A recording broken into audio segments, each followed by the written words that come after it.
It's Sunday, the 2nd of February. See those patches of blue? We've had our first snowfall of the season in Vancouver.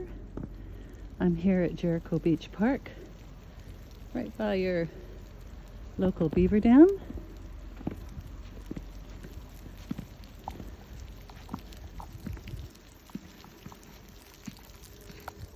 While you can't see it, our North Shore Mountains are beyond those ships.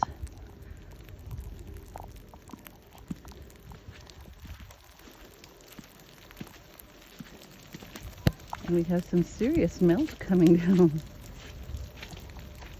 Melt, not smelt.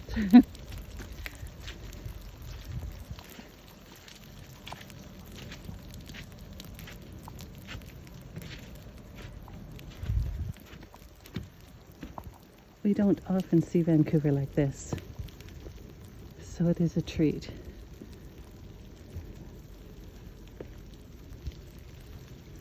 Not necessarily a treat for driving, because many locals are unfamiliar, uncomfortable, and less than skilled in driving in snow.